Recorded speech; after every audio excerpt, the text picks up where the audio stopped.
So guys यदि तपाईहरुले चाहिँ यो एप्लिकेसनमा काम गरेर 10000 जिग बनाउन सक्नुभयो भने चाहिँ तपाईहरुले सिम्पली 5000 जतिको चाहिँ नेपाली क्याश अर्न गर्न सक्नुहुन्छ र उक्त एमाउन्टलाई चाहिँ तपाईले आफ्नो esewa बैंक एकाउन्टमा अथवा एज अ रिचार्ज कार्ड अथवा as a Google Play gift card जसरी पनि लिन सक्नुहुन्छ। सो एप्लिकेसनको डाउनलोड लिंक चाहिँ मैले तपाईहरुलाई डिस्क्रिप्सनमा दिएको छु, त्यहाँबाट चाहिँ तपाईले उक्त एप्लिकेसनलाई डाउनलोड गर्न सक्नुहुन्छ। सो एप्लिकेसन डाउनलोड गरिसकेपछि कसरी अर्निङ गर्ने साथै एकाउन्ट कसरी क्रिएट गर्ने त्यसको सम्पूर्ण डिटेल्स चाहिँ मैले अघिल्लो भिडियोमा दिएको छु। सो यदि आवश्यक पर्छ भने चाहिँ तपाईहरुले अघिल्लो भिडियो पनि चेकआउट गर्न सक्नुहुन्छ। सो आजको भिडियोमा चाहिँ तपाईहरुले कसरी जिग टोकनलाई विथड्र गर्न सक्नुहुन्छ त्यसको एउटा बेसिक आइडिया चाहिँ पाउनुहुनेछ। मैले चाहिँ तपाईहरुलाई लाइभ पेमेन्ट प्रुफ देखाउँछु भनेको थिएँ, तर अनफर्चुनेटली मेरो एकाउन्ट चाहिँ ब्लक भएको छ। सो मैले चाहिँ तपाईहरुलाई लाइभ पेमेन्ट प्रुफ देखाउन सक्दिनँ, तर पनि तपाईहरुलाई चाहिँ म त एउटा बेसिक आइडिया चाहिँ दिनेछु। सो यदि तपाईहरुले चाहिँ उक्त आइडिया फलो गर्नुहुन्छ भने चाहिँ कुनै पनि समस्या आउने छैन, तपाईले इजिली चाहिँ आफ्नो ब्यालेन्सलाई विथड्र गर्न सक्नुहुन्छ। सो विथड्र गर्नको लागि फर्स्ट अफ अल त तपाईहरुले आफ्नो जिगटकको एकाउन्ट चाहिँ ओपन गर्नुपर्ने हुन्छ र त्यहाँनिर चाहिँ तपाईले सेन्ड जिग भन्ने अप्सनमा चाहिँ क्लिक गर्नुपर्ने हुन्छ र तपाईहरुले चाहिँ एड्रेसको लागि पोरबिट भन्ने एप्लिकेसन डाउनलोड गर्नुपर्ने हुन्छ। सिम्पली उक्त एप्लिकेसन डाउनलोड गरेर चाहिँ एकाउन्ट बनाउनुस् र एकाउन्ट बनाइसकेपछि एप्लिकेसन ओपन गर्नुस् र एप्लिकेसन ओपन गरिसकेपछि वालेट भन्ने अप्सनमा चाहिँ जानुस्। त्यहाँनिर चाहिँ तपाईहरुले सिम्पली ZIK जिग भनेर सर्च गर्नुस् र सिम्पली जिगमा चाहिँ क्लिक गरेर डिपोजिटमा क्लिक गर्नुस्।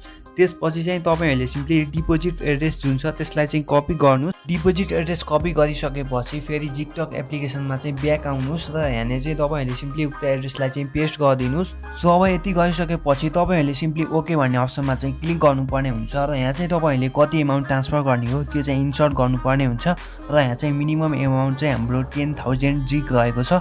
सो कम्तीमा पनि हामीले 10000 जिग चाहिँ कम्प्लिट गरेको हुनुपर्छ। सिम्पली 10000 जिग इन्टर गरेर हामीले स्वाइप गरिदिएपछि चाहिँ हाम्रो पोरबिट एकाउन्टमा चाहिँ ब्यालेन्स पुग्छ।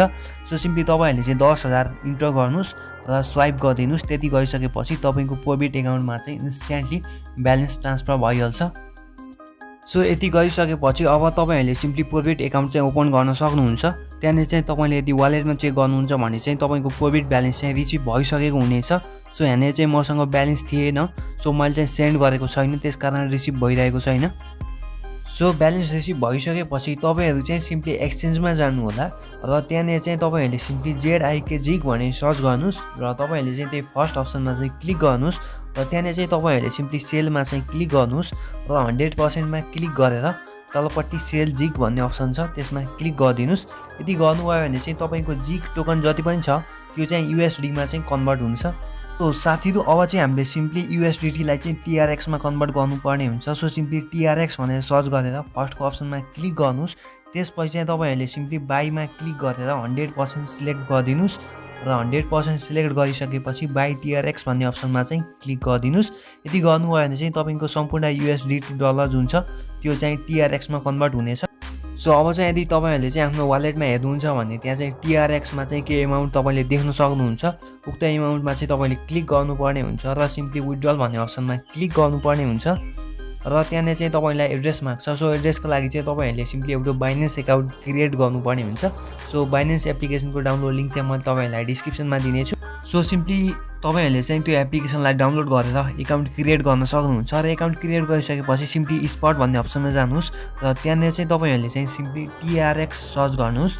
सो TRX मा चाहिँ तपाईहरुले सर्च गरेर क्लिक गर्नुस् र त्यसपछि तपाईहरुले सिम्पली डिपोजिट भन्ने अप्सन पाउनुहुन्छ।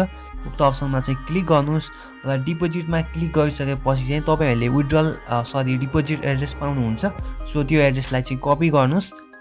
सो साथीहरु अब चाहिँ तपाईहरु फेरि पोरबिट एप्लिकेसनमा जानुस् र त्यहाँनिर चाहिँ तपाईहरुले सिम्पली TRX मा क्लिक गरेर विथड्रल अप्सनमा चाहिँ जानुस्।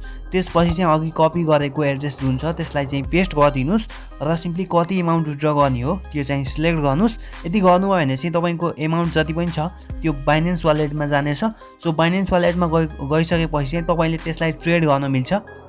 सो साथीहरु बाइनेन्समा ब्यालेन्स रिसिभ भइसकेपछि चाहिँ अब तपाईहरुले चाहिँ रिचार्ज कार्ड गिफ्ट कार्ड जस्ता प्रोडक्टहरु डाइरेक्टली किन्न सक्नुहुन्छ बाइनेन्सबाटै।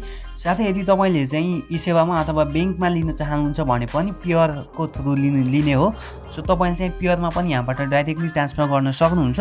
सो पेयरमा चाहिँ कसरी ट्रान्सफर गर्ने र esewa कसरी लिने बैंकमा कसरी लिने त्यो चाहिँ म आफ्नो मिनिमम थ्रेशहोल्ड पुगिसकेपछि भिडियो बनाउने सो साथीहरू आजलाई यति नै। यदि भिडियो मन परेको छ भने चाहिँ भिडियोलाई लाइक गर्नुहोला र कुनै पनि कन्फ्युजन छ भने चाहिँ कमेन्ट बक्समा कमेन्ट गर्नुहोला। साथै हाम्रो यस युट्युब च्यानल नयाँ हुनुहुन्छ भने चाहिँ कृपया युट्युब च्यानललाई सब्सक्राइब गर्नुहोला